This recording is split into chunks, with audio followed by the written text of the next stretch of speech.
Boa noite, amigos. Estamos aí nessa sexta-feira santa, aí tirando um pouco o sossego de vocês. Hoje nós temos dois temas relevantes, que são entrevistas que foram gravadas, e eu chamo a atenção para cada um deles aí.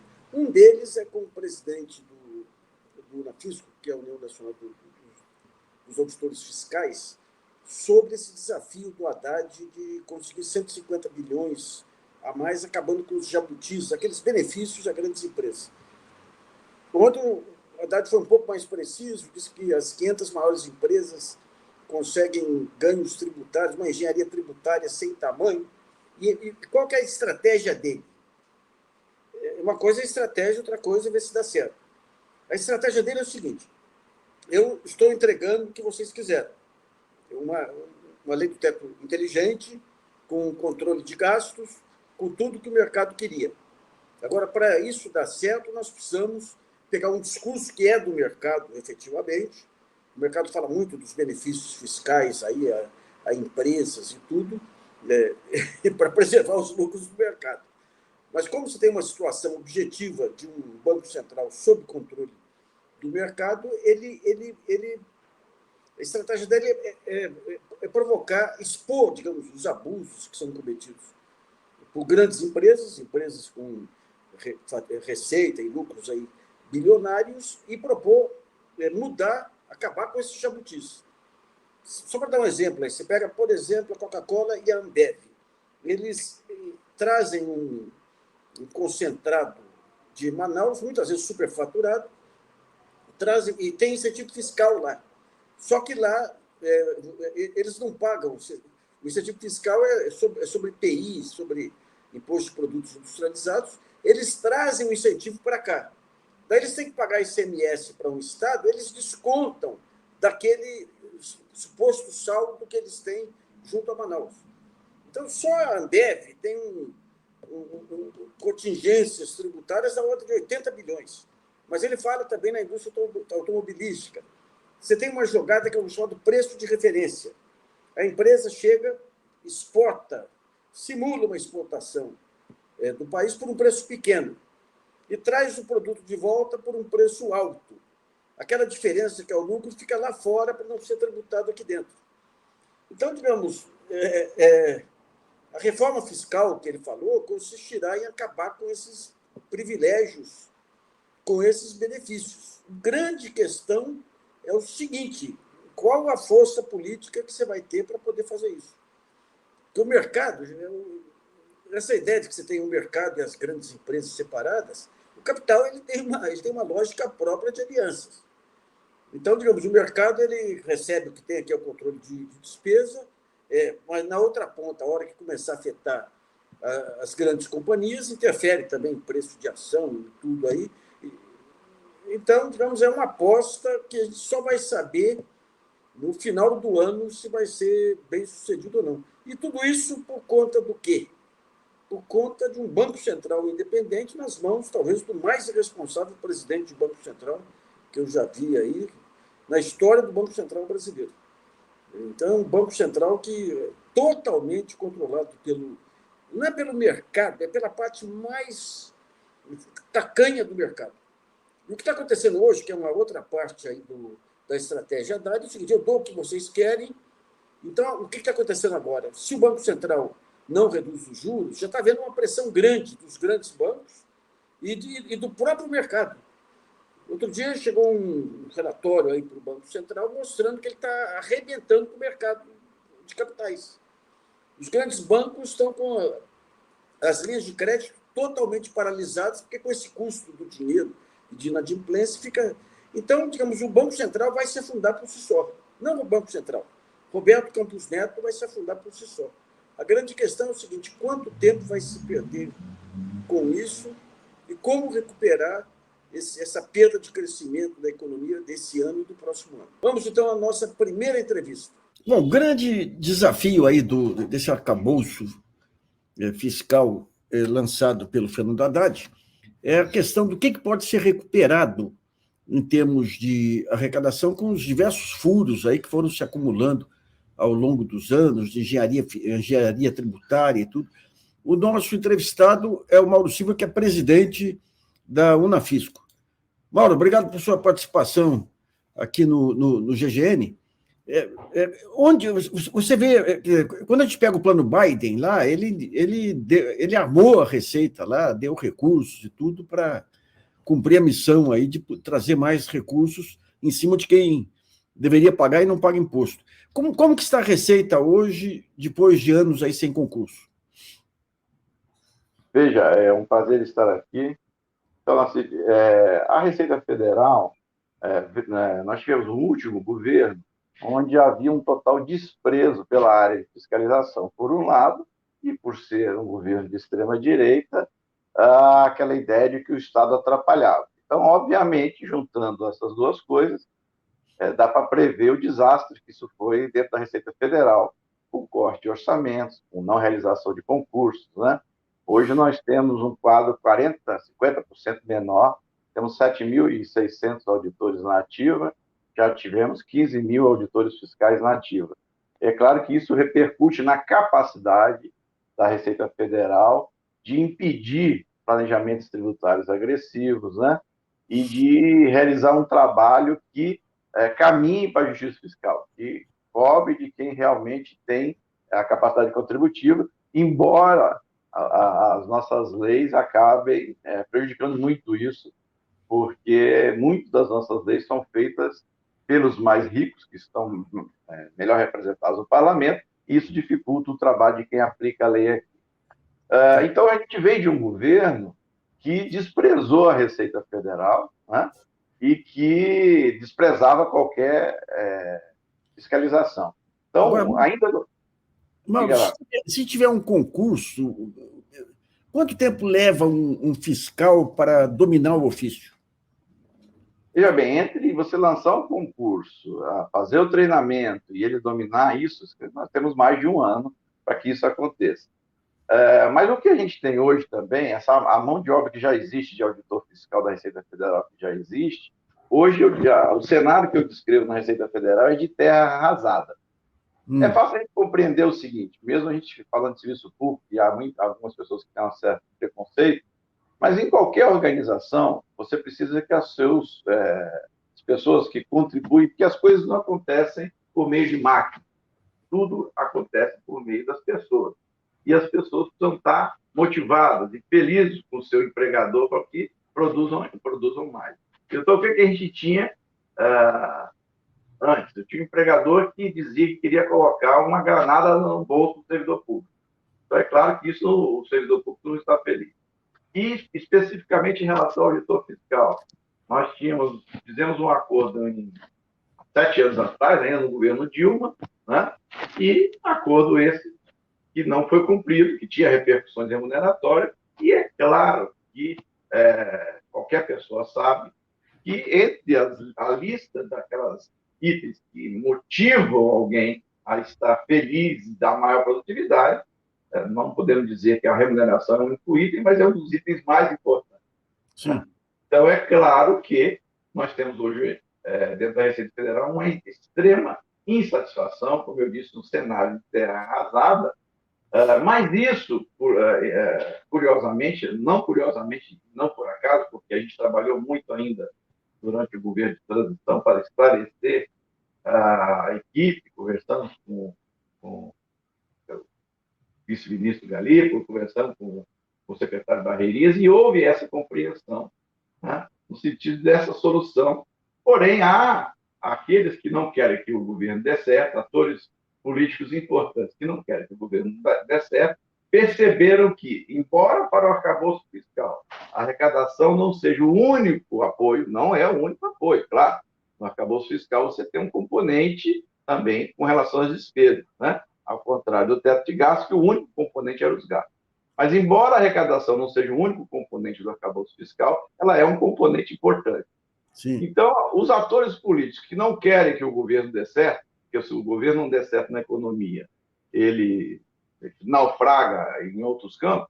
Então, esses atores políticos, sabendo que a arrecadação é importante e que a receita é um cenário de terra arrasada, estão trabalhando para que, ainda que o ministro Fernando Haddad ou o secretário Barreirinhas tenham disposição para solucionar essa questão e deixar a Receita Federal motivada, estão trabalhando em sentido contrário.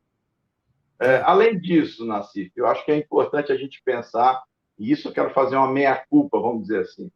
Eu fui treinado na década de 90 como auditor fiscal. Nós fomos treinados para ver o contribuinte como quase todo contribuinte ou todo como sonegador. Esse mundo mudou, né? Esse mundo mudou.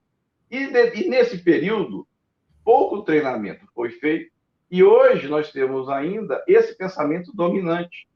Então, a cultura interna da Receita precisa ser trabalhada para ver o contribuinte não como a sua totalidade de sonegadores. Há aqueles que não querem mesmo contribuir com o fisco, mas aqueles que querem e não dominam a legislação.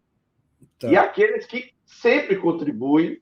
Então, é preciso fazer um trabalho, né, que a gente chama de conformidade tributária, só que para isso, e aí que eu acho que está o equívoco ainda da gestão que está iniciando, de achar que isso pode ser mudado por norma. Não. Cultura se muda com educação, com treinamento. Então, eu que fui treinado na década de 90, né, e outros comigo, e outros foram treinados no início desse século, não será com a norma que a gente vai passar a ter um comportamento mais moderno, e com esse comportamento mais moderno, que foque naqueles grandes sonegadores, mas que dê o tratamento adequado para o bom contribuinte, aquele que quer contribuir, essas medidas, né, de melhor arrecadar vão ter dificuldade. Né? Então, eu junto essas duas coisas, a necessidade de investir na cultura da Receita e de cumprir os acordos existentes para que, juntando as duas coisas, a motivação individual com a mudança de cultura, né, aí a gente consiga dar essa resposta que o arcabouço fiscal precisa. Isso só te perguntar uma coisa. Vocês têm aí um mapa das grandes sonegações. A gente sabe que tem muita sonegação na área de combustível, muito na área de cigarros, e tem também problemas que ocorrem lá com a Zona Franca de Manaus, em que créditos de IPI servem para substituir outros tipos de impostos. Vocês têm um mapa de quais são aqueles grandes alvos e qual que pode ser o papel desse CARF remodelado agora para impedir essas engenharias tributárias? Nassif, é importante essa alteração, a volta do voto de qualidade no CARF, mas o CARF ele tem uma atuação reativa, ele atua depois do que o planejamento tributário foi implementado, né, depois que o ilícito foi cometido. Então, é preciso ter uma atuação antes disso. Então, e isso acontece com a legislação, por exemplo. Então, cobrir as brechas da legislação na área de fusão, por exemplo, as grandes autuações que estão no CARF hoje são feitas por fusões e incorporações, onde que uma empresa se funde com outra e é para aproveitar o prejuízo fiscal, e aí, muitas vezes são fusões e incorporações fictícias, né? Eu não posso citar nomes aqui, mas essas grandes empresas do país se utilizando, então, de ideias mais agressivas, de planejamento tributário mais agressivo, e de uma legislação que, por acaso, estivesse gerando uma dúvida, nós temos aí centenas de bilhões no CARF focado, então, na questão do ágio nessas fusões e incorporações. Então, esse trabalho também preventivo de identificar os problemas da legislação e já propor alterações é importante. Claro, como eu disse, que, evidentemente, que essa situação do CARF serão bilhões que poderão ser perdidos. Acho que a proposta de volta do voto de qualidade é positiva, embora esse refis definitivo que o ministro Haddad propõe como um acordo para que se aprove isso, não nos parece uma boa ideia, parece um incentivo a que se tente. Né? O que acontece? O que o ministro Haddad disse sobre a questão do CARF? Estou aqui trabalhando num acordo para que aprove e que, se então voltar o voto de qualidade, só paga então o principal. Olha, o que vai fazer a empresa? Se eu só vou pagar o principal, eu vou tentar o planejamento do exercício, vou investir isso, ou no próprio título público, ou investir no meu negócio, vou ter a rentabilidade durante anos. E não vou pagar multa. Chegando lá, o principal é só que eu vou pagar mesmo? Não vou pagar multa, não vou pagar juros. Então, esse acordo, embora a gente reconheça a dedicação do ministro Haddad, a boa intenção do ministro Haddad para aprovar, uma vez que o parlamento é bastante adverso, né?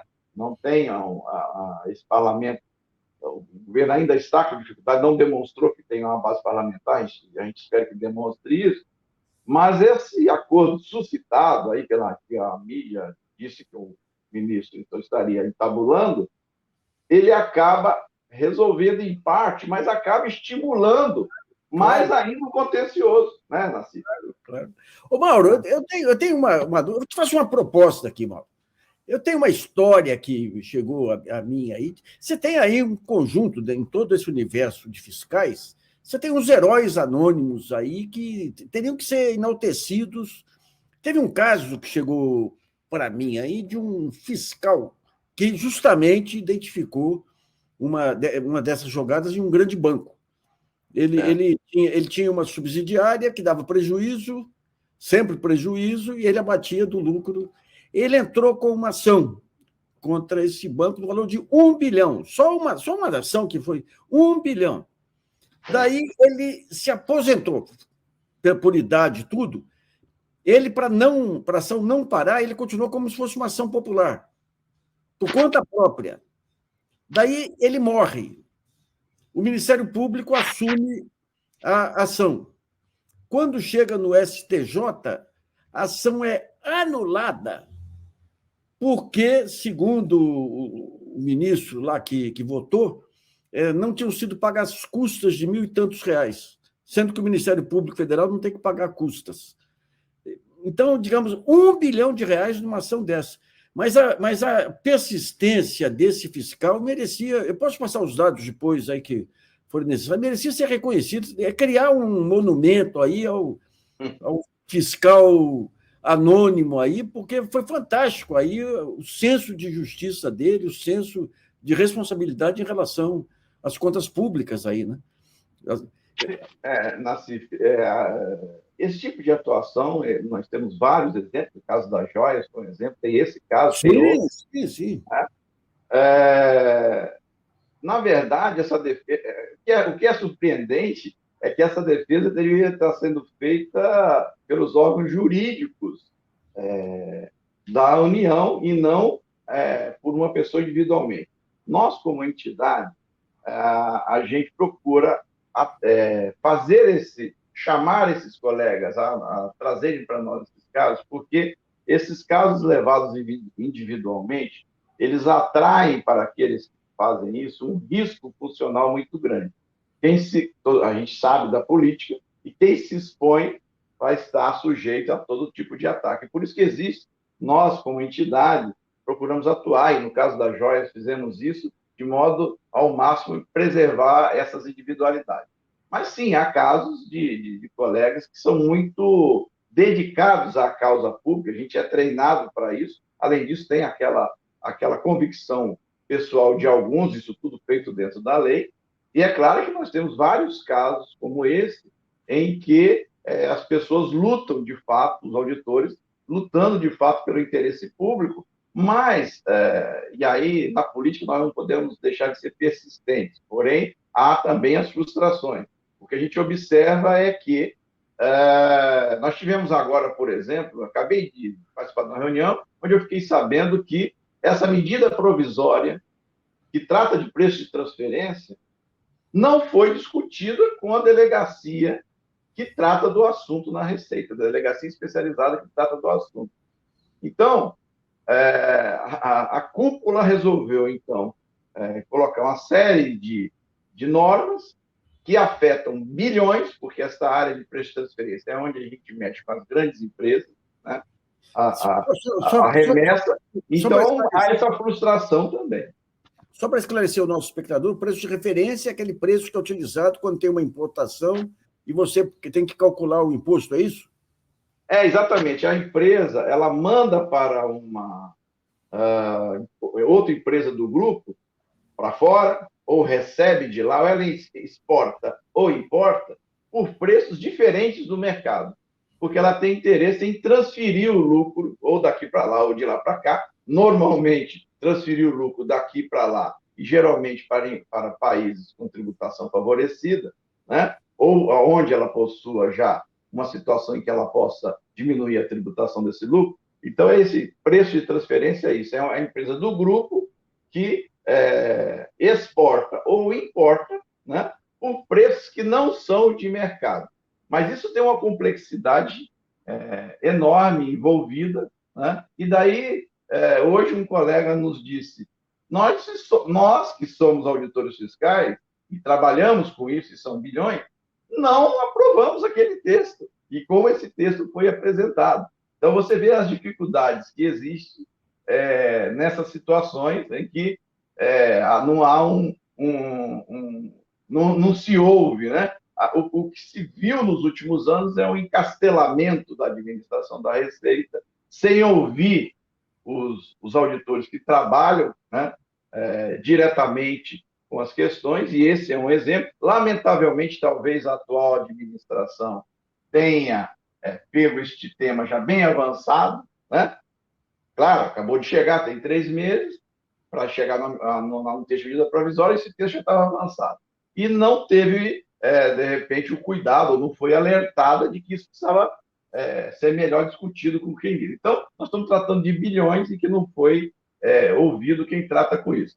Então, aquele auditor fiscal que defende o interesse público, que são muitos, né, acaba, em muitos momentos, se frustrando porque vê normas sendo propostas ou normas sendo aprovadas que vão abrindo as brechas e nos coloca na situação de hoje, que é o quê? Quem sustenta as políticas públicas é o pobre e a classe média. Né? No imposto de renda é a classe média, sem dúvida alguma. Né? E no imposto sobre o consumo é o pobre que sustenta as políticas públicas. E o rico, muito bem representado no parlamento, paga pouco ou quase nada de imposto. Ô, Mauro, é factível essa meta de arrecadação de 150 bilhões anunciada pelo ministro Haddad? É factível, acertado alguns problemas que a gente tem visto aí. É factível. Eu acho que só com uma mudança legislativa, acho muito difícil conseguir. É preciso que um conjunto de fatores atue. Né? Como eu disse, cumprir o acordo com os auditores e trazer de volta a motivação, promover a mudança de cultura e o treinamento dos auditores para que se adaptem aos novos tempos e a gente consiga uma abordagem no contribuinte que consiga resultados, né? E fechar brecha da legislação, além dessa, né? De modo que esses 150 bilhões, Nassif, para a Receita, eu vou te dar um exemplo como funciona. A proposta de reajuste da tabela do Haddad, que só aumentou um pouquinho lá o limite de isenção, mas como a Receita Federal ela trabalha com milhões, no caso do imposto de renda, mesmo aquele aumento de 1.903 para 212 no limite de isenção, já acarreta um alívio de 6,7 bilhões. O que eu estou querendo dizer com isso? Que as mudanças na Receita, como abrange um grande número de contribuintes, elas têm o efeito de bilhões, ele não é impossível de se conseguir. Então, quando você fala de 10, de 20 bilhões, e aí, nesse caso, de 150 ou 200 bilhões, se toda a Receita começar a trabalhar nesse sentido, eu não tenho dúvida que essa meta é alcançada. Há meios, nós temos gente muito experiente nesse sentido, há meios de se conseguir isso sim, e eu não estou falando de aumento de carga tributária, com essa carga tributária atual, só que cobrando daqueles que estão escapando da sua obrigação, do seu dever de colaborar com as políticas públicas. Então, eu acho possível, porém, somente a edição de uma lei e mudar algumas normas, eu acho ainda pouco. É preciso aquelas condições que eu já disse que são muito necessárias. Ô, Mauro, a gente viu naquele episódio do Porto de Itaguaí as pressões que recaem sobre a Receita aí nessas áreas de entrada, aí, aeroportos e portos. Como é isso aí? Como que se resolve isso aí? Porque Itaguaí foi vergonhoso o que foi feito lá com a Polícia Federal, com a Receita lá, né? Vocês têm hoje formas de blindar de interferências indevidas como essas que ocorreram aí no governo Bolsonaro? Não? Veja, já há alguns anos, por reivindicação dos auditores, foram mudadas as regras de escolha dos delegados. O delegado é aquele que cuida de um grupo de auditores numa região ou numa alfândega. Então, hoje, uma parte desse problema foi resolvido. Hoje, eu não posso ter um político, como tinha antigamente, quando eu entrei na Receita. O político tal indicou o delegado tal, o inspetor tal da alfândega. Isso hoje não acontece. Isso já antes do governo Bolsonaro. Então, isso já não acontece. Porém, as pressões acontecem, e para isso, e para resistir às pressões, como resistimos no caso das joias, né, o auditor tem a seu lado a legalidade e a estabilidade. Né? A estabilidade não é do servidor público, é do Estado brasileiro, ela protege o Estado brasileiro. E aquele auditor que se desvia da legalidade, nós temos na Receita Federal a corregedoria mais firme, mais atuante de todo o serviço público, que serviu, inclusive, de exemplo para o que é hoje a CGU. Então, o que nós temos nesses casos para barrar é exigir o cumprimento das normas por aqueles que estão aplicando, e isso é feito, e aqueles que eventualmente tentam influências indevidas, como foi citado no caso das joias, um processo administrativo que apure isso com contraditório e ampla defesa, né? De modo a que essas tentativas de interferências no trabalho do auditor não aconteçam mais. Agora, aqueles auditores que se optarem pelo desvio de conduta, depois de garantido o contraditório e a ampla defesa, que também sejam punidos. Essa é a nossa linha. Em Itaguaí, foi feito todo um trabalho de investigação e tem processos administrativos em andamento, quer dizer, já se barrou boa parte disso. O ex-presidente Bolsonaro não podia indicar o inspetor ou delegado, porque tem um processo seletivo por critérios técnicos, então isso também ajudou a segurar um pouco, mas essas tentativas de desvio de conduta ou de influir o desvio de conduta devem ser firmemente apuradas, sempre preservando o contraditório e a ampla defesa. E isso nós vimos no caso da joia, vimos no caso de Itaguaí. Se eventualmente no caso de Itaguaí algum auditor por acaso tenha sido pego num desvio de conduta, ele deve ser incluído num processo administrativo e isso apurado. Mas, em geral, o que nós vimos lá foi uma resistência a essas tentativas de influência do presidente, que tinha essa disposição e essa vontade de influir não só na Receita Federal, como na Polícia Federal e outros órgãos. Se, por um lado, ele detestava a fiscalização, né, como diversas vezes disse, por outro, queria tê-la como marionete, né, como fosse um alonga-manos política, e isso na Receita os auditores não admitem, porque estão protegidos pela estabilidade e justamente quando rompem o limite da lei, aí estão a caminho da demissão. Então, isso é algo que protege. A coisa mais curiosa do mundo é o seguinte: esse episódio das joias mostrou de forma definitiva a importância do servidor público e da estabilidade.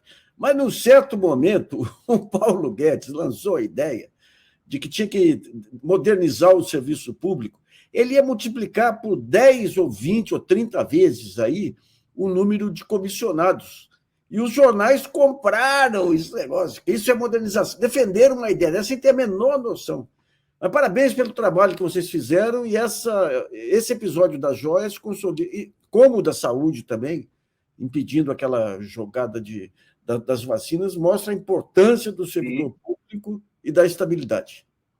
Sim, com certeza.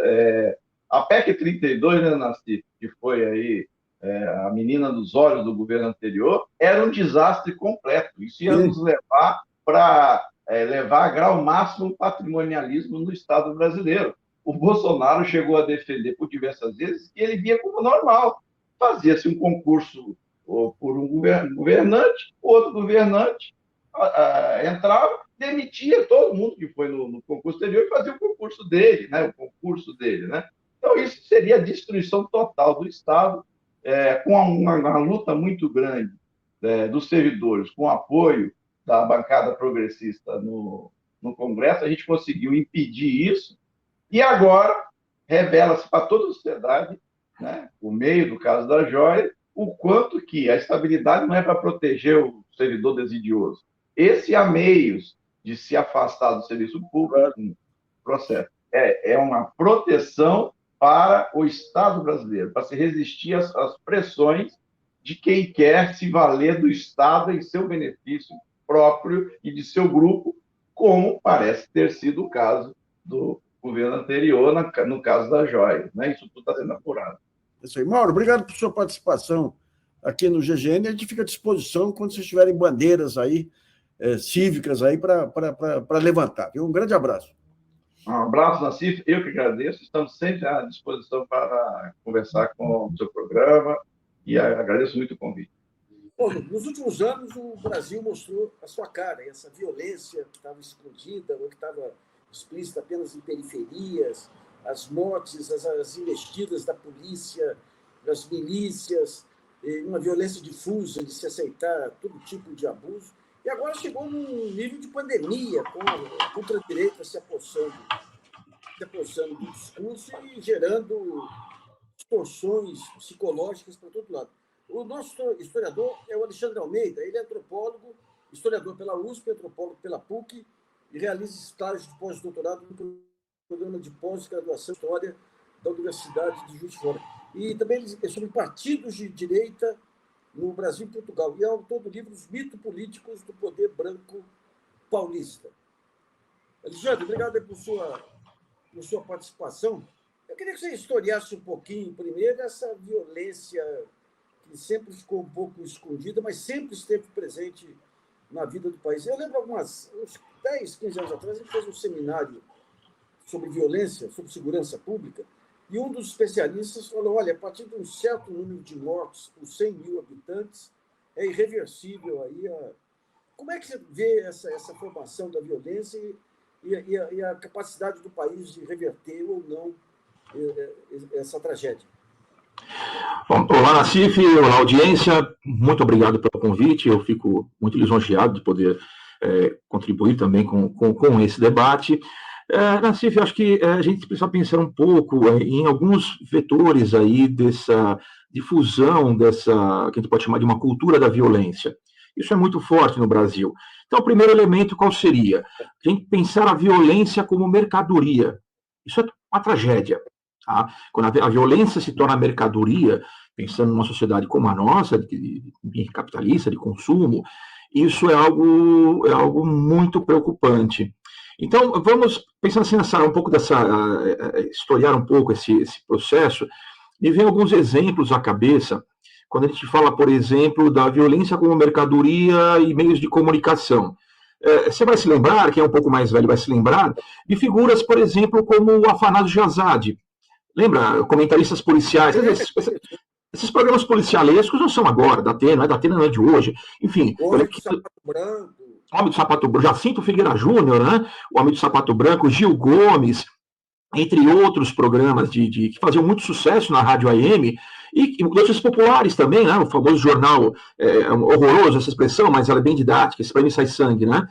Então, a gente já tem aí, pensando pelo menos a partir da redemocratização, fim do regime autoritário e redemocratização, e acho que esse recorte é interessante porque pressupõe-se o fim dessa cultura da violência, nós temos o contrário, o acirramento da violência. E nós temos políticos também na cultura política nacional que também surfaram nessa onda. A gente fala muito de Bolsonaro hoje em dia, mas também temos Paulo Maluf, por exemplo. né? O Paulo Maluf, ele foi um político muito importante aqui em São Paulo, nos anos 70, nos anos 80, a ponto de que dele representar, ser a cara da direita nessa época. Nós temos também Jânio Quadros aqui em São Paulo. Assim, estou falando um pouco mais de São Paulo, porque eu falo daqui, mas cada região do Brasil vai ter figuras semelhantes, programas de rádio semelhantes. Enfim, então nós temos aí esses vetores, os meios de comunicação, esses mais sensacionalistas, nós temos esses políticos mais populistas que estão aí, enfim, estavam ou estão aí surfando nessa onda.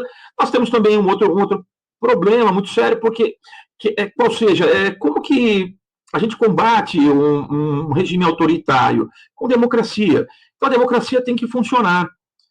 O espaço vazio na política não existe. Esse é um jargão, é um grande clichê, mas ele é perfeito. Os autoritários chegam ao poder, aí você vê qual matiz político estamos falando. No caso aqui, estamos falando da direita. Ocupa esse espaço porque a democracia falhou em algum momento. É o que nós estamos vivenciando hoje em vários países do mundo. Essa comparação que eu tento fazer aqui no pós-doc entre o Aliança pelo Brasil e o Chega em Portugal, o partido do André Ventura, ele tem um pouco desse elemento, assim, o que a democracia, a geringonça lá em Portugal errou, e é o que a democracia aqui, especialmente a social-democracia, que é o que está mais tempo no poder aqui, né, é um player muito competitivo, onde que houveram essas falhas? Então, qual que é o problema aí? Então, acho que, assim, em linhas bem gerais, e até com um convite à pesquisa para a audiência, é a gente pensar nesses programas sensacionalistas, nesses políticos, pensar também que isso é uma coisa que é interessante, assim, ao mesmo tempo há um crescimento da atenção da sociedade civil em relação a esses movimentos. Então, quando se falava, por exemplo, nos anos 80, de grupos skinheads white power, que seriam os neonazistas, e houve uma perseguição a esses grupos nessa época, um promotor, que me fugiu o nome agora, disse que uma das medidas seria caçar o CNPJ do grupo. Agora você falou de uma gangue. Como é que você caça o CNPJ de uma gangue? Então, não existia um debate, não existia pesquisa, eram poucas as pesquisas sobre juventude e violência. Hoje em dia a gente vê as pessoas muito mais antenadas, inclusive muito atentas aos hábitos de cachorro, né, que é uma prática muito usada por diversos grupos políticos. Então, essa é uma questão. Nós temos legislações hoje em dia, agora recentemente, o Flávio Dino assinou um documento, enfim, orientando a Polícia Federal a pesquisar esses grupos. Então, acho que é o jogo da democracia. Enfim, essas pessoas que fazem da violência a mercadoria, elas têm esse espaço aberto. Eu considero isso uma falha da democracia, especialmente o penúltimo caso de violência em escola, que o rapaz anunciou no Twitter que ele iria cometer esse crime. Ora, é o Twitter, não é Deep Web, não é uma coisa inacessível, está na grande mídia. Então, é importante também a gente pensar nisso. O advento da internet estimulou essa troca de informações e, principalmente, uma coisa que é muito complicada, que são os desafios. Desafio você fazer X coisas. Eu sou professor da rede municipal, trabalhei ali alguns anos, como bons anos na rede municipal, sou filho de professores de escola pública, e meus pais falam justamente disso, como essa cultura do desafio, da violência existia nas escolas, e como a internet potencializou isso. Inúmeras vezes nas escolas que eu trabalhei, as brigas começavam lá no antigo Orkut, no antigo ICQ, e terminavam na porta da escola. Então, há também uma outra questão aí de a gente, eu não estou entrando nessa bobagem que a direita fala de censurar a internet, isso aí é jogo retórico, mas sim, há necessidade sim de você regulamentar isso. Há necessidade de você responsabilizar essas empresas que permitem esse livre fluxo de informação. Alexandre, se a gente pega, por exemplo, um TikTok aí, ele tem aquelas lutas da UFC e tudo aí, que é de uma violência inaudita. Se pega os games é como é que você mata, como é que você decepa, como é que você... Sim. É um horror. Agora, digamos, quando você convence um rapaz a entrar numa creche e matar criança, isso aí tem uma organização doentia por trás disso aí? Ou são os ecos de uma sociedade que é doente? Eu vou pela segunda opção. Eu sou tendo a pensar dessa maneira. Assim, Nós temos uma cultura de violência, a violência mercadoria, a violência da status, a violência te coloca num patamar diferenciado. Quer dizer, o uso da suástica, muitas vezes, não é uma adesão doutrinária ao nacionalsocialismo. É um símbolo de poder. A minha orientadora, falecida antropóloga, Márcia Regina da Costa, ela é uma das pioneiras no estudo sobre as direitas grupusculares no Brasil. Ela escreveu um livro chamado Os Carecas do Subúrbio, Caminho de um Nomadismo Moderno, saiu pela Vozes, professora da PUC de São Paulo. E lá nos anos 80, 90, quando ela fez o doutorado dela sobre os carecas do subúrbio, ela percebeu que alguns desses jovens usavam a suástica, mas como uma forma de intimidação. Eles não tinham a menor noção do que é o Programa Nacional Socialista.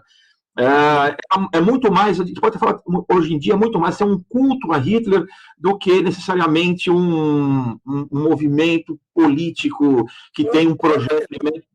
Oi? A própria adesão ao Bolsonaro está ligado a isso. É isso. É aquela ideia do Raul Girardet do mito político do salvador da pátria. Então, o que a gente pode pensar aqui, é uma coisa um pouco complicada de se dizer, mas é necessário ser dito, nós temos, assim como existiu uma espécie de Beatlemania, Elvismania, nós temos uma Hitlermania. O Hitler se transformou num popstar. É pesado falar isso, mas ele foi transformado, ainda que, enfim, hajam publicações críticas sobre o assunto, não é que ele se venda essa imagem dele como bom, mas eu vou dar um exemplo. Isso era muito comum ainda quando a banca de jornal era o principal referencial de informação das pessoas. Você ia à banca de jornal, alguma coisa sobre Hitler tinha. E tinha aquela coisa assim, Hitler a face do mal, Hitler, o genocida. Isso, de certa forma, acaba sendo um estímulo para uma parcela das pessoas radicalizadas. Opa, peraí, se isso aí é o símbolo do mal, se isso aí vai me dar algum status, eu vou ter repercussão na mídia, é isso que eu quero ser. Interessante e muito importante agora é a volta a esse debate, porque ele é recorrente. Sempre que há uma tragédia dessa, se fala de não expor a pessoa, não expor o caso, etc. Mas é algo que acho que dessa vez, tomara que venha para ficar, assim, tomara que seja algo que se torne uma parte da cultura jornalística brasileira de não dar ibope para as pessoas. De nossa parte, do pessoal acadêmico, enfim, no qual eu me incluo, eu acho que também há um outro movimento, a gente tem que tomar cuidado de, em qualquer situação, a gente falar que tem vínculos com o nazismo, porque isso também pode gerar esse efeito de estímulo. Quais as conclusões sobre aquele fenômeno do Black Bloc lá, que aparece, apronta aquele fuzuê e desaparece de repente? Eu cheguei a escrever um artigo sobre o Black Bloc na época, entrevistei uma garota, Black Bloc. O Black Bloc ele tem muita conexão, não só com os movimentos ambientalistas, os movimentos, enfim, da sociedade civil, assim, a partir dos anos 70, 80, mas há uma conexão muito forte com o movimento punk. E o Black Bloc, a prática Black Bloc não foi exclusiva de 2013, 2014. Já existiram outros casos aqui em São Paulo, no Rio de Janeiro também, de práticas da tática Black Bloc por grupos anarquistas punks. Quando eu escrevi sobre esse tema, a minha pergunta era justamente o que vai acontecer com isso? Qual é o resultado disso na prática? Né? Na prática, nós tivemos aí, talvez uma das conclusões, que enfim, sempre disposto a debater sobre isso, é que o Black Bloc ele se transforma em algo que está muito ligado ao que o Jorge Sorel fala da violência como uma ferramenta para a transformação social. E não é à toa que Sorel é um dos autores preferidos de Benito Mussolini, que dizia que a violência é mais bela do que a ação, né? A ação, melhor dizendo, e a ação violenta, por assim dizer, ela é mais bela do que um certo intelectualismo, etc. Então, é algo assim também preocupante, porque nós estamos falando aqui de uma esquerda radical, ou de uma extrema esquerda, que pratica a violência, mas sem muita reflexão sobre os resultados que elas vão gerar. De certa forma, não exclusivamente, mas também a prática da tática Black Bloc ajudou, de certa forma, a fortalecer aí um espírito do tempo da direita. Olha o que a esquerda está fazendo. Eu faço cobertura de rua, como bom antropólogo que aprendi a ser na PUC de São Paulo, aí para a rua. E eu cubro manifestações bolsonaristas, de extrema esquerda, etc. E eu lembro que eu estava em frente à prefeitura quando queimaram um carro da Record. A Record parou o carro no meio da multidão, ok, enfim, liberdade de imprensa, ela tem que estar lá presente, e eles colocaram fogo, e havia um pessoal franciscano que estava lá protestando também, e eu conversando com eles, frades franciscanos, né, eles falaram, olha, isso aqui não vai dar certo. Não é isso que nós queremos, né? Não é esse tipo de manifestação que nós queremos, isso aqui não vai dar certo, isso aqui vai fortalecer o discurso da direita. Bom, eu não digo que é causa e efeito, enfim, não foi o Black Bloc que criou o Bolsonaro, não é isso que eu estou falando, mas esse culto à ação, né, a prática da ação, especialmente a violência revolucionária, como se diz, ela gera esse tipo de sentimento, de comportamento em uma outra parcela da população que se vê ameaçada, que se vê empoderada, principalmente, para dizer, não, peraí, chega, agora eu quero um cara tipo Bolsonaro, e seja lá o que Deus quiser. Agora, é gozado quando você pega o discurso do PCO, o PCO é o partido que mais combateu aí a censura ao discurso de ultradireita por aí. Né? Os extremos, eles têm um conjunto de princípios similares aí, né? É muito sui generis isso, porque é a esquerda, quase uma extrema esquerda, porque ela não é. Ela tem CNPJ, né? O que eu pesquiso, a minha área de interesse principal é essa direita sem CNPJ, essa direita mais grupuscular, mais underground. Mas eles é muito interessante essa aproximação que eles têm, por exemplo, com a Nova Resistência, que é uma organização que eu não. Ela é bastante complicada, porque ela tem o culto a figuras da extrema-direita, mas tem culto a pessoas da extrema-esquerda, como Che Guevara, Mao Tse-tung, Ho Chi Minh, aí colocam também Darcy Ribeiro no meio da história. Então, mas é uma organização de perfil autoritário. Acho que o importante é a gente pensar nisso. E o PCO, ele acaba entrando nessa história, de certa forma, assim, defendendo uma linha doutrinária deles que, enfim, não pode haver nenhum tipo de censura. Censura é algo que tem que ser combatido em todas as formas.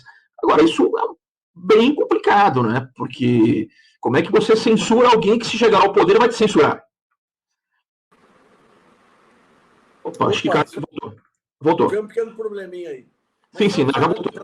Dessa nova resistência aí, do alto rebelo, o homem do chapéu, chapéu rural aí.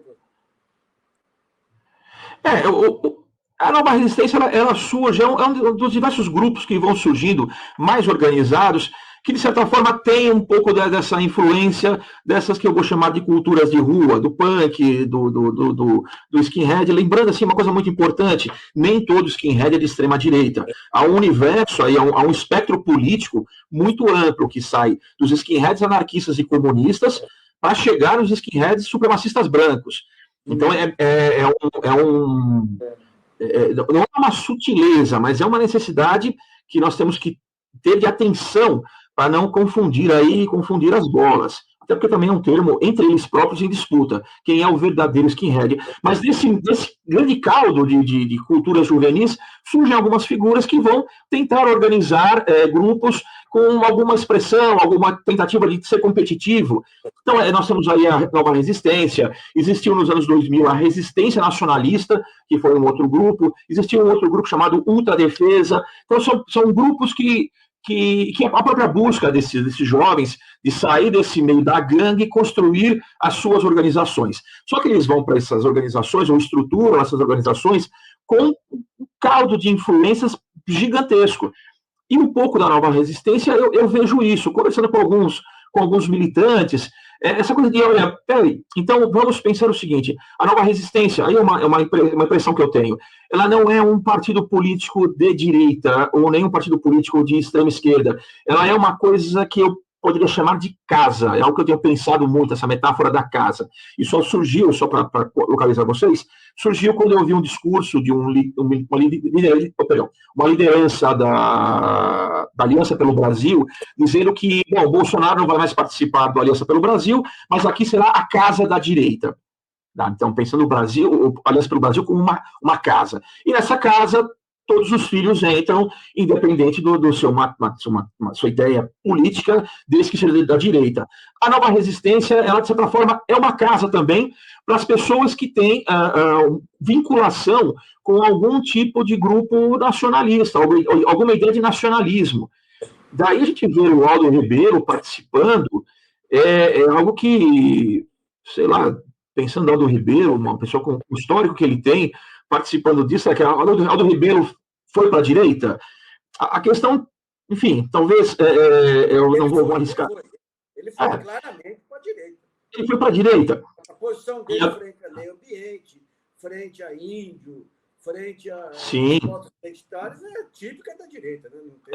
Exatamente. Ele começa um pouco aquele discurso de valorização da língua, do idioma nacional. Tinha aquela história uma época atrás de usar farinha de mandioca no pão francês para diminuir nossa dependência do trigo, e foi caminhando e se encontrou com esse pessoal da Nova Resistência, que tem essas ideias também, e com uma certa dose de brasilidade, né? Vamos pensar aí que eles, novamente, Darcy Ribeiro, eu não sei.